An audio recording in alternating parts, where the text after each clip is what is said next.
नमस्कार शेतकरी बंधूंनो, सध्या झालेल्या अवकाळी पावसामुळे द्राक्ष बागेंमध्ये करप्याचा प्रादुर्भाव झाल्याचा आपल्याला दिसून येत आहे. करप्यामध्ये दोन प्रकारचा करपा असतो. यामध्ये बुरशी करपा आणि जीवाणू करपा असे करप्याचे दोन प्रकार आहेत.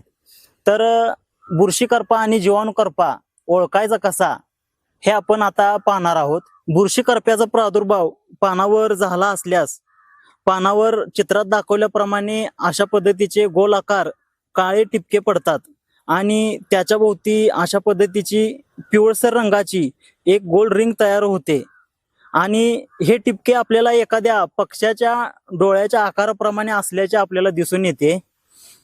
आणि या करप्याचा प्रादुर्भाव पानावर अथवा काडीवर आपल्याला दिसून येतो. अशा पद्धतीचे काळे ठिपके पानावर पडल्यास हे आपल्याला बुरशीजन्य करपा असल्याचे समजते. त्यानंतर आपण जीवाणूजन्य करपा कसा ओळखायचा हे पाहणार आहोत. या करप्याचा प्रादुर्भाव पानावर झाला असल्यास पानांच्या शिराजवळ कोणाकृती काळे डाग पडतात आणि शक्यतो कोवळ्या पानावर किंवा कोवळ्या फुटीवर या जीवाणूजन्य करप्याचा प्रादुर्भाव झाल्याचे आपल्याला दिसून येते.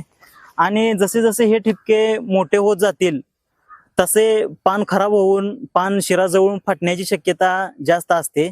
या करप्यासाठी आपण काय उपाययोजना केल्या पाहिजेत, तर यासाठी वर्षा अगोदरचे मॅक्झिक्युअर, ट्रायकोडॉन, बायोडिपेंडर, त्याचबरोबर आपण बाविस्टीन, त्याचबरोबर कॉन्टा, फॉलिक्युआर, स्कोर याचा देखील वापर करू शकता.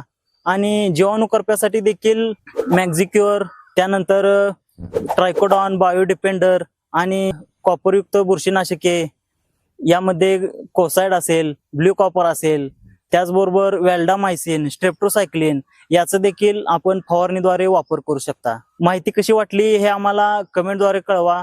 व्हिडिओ आवडल्यास लाईक करा, शेअर करा, चॅनेलला सबस्क्राईब करा. धन्यवाद.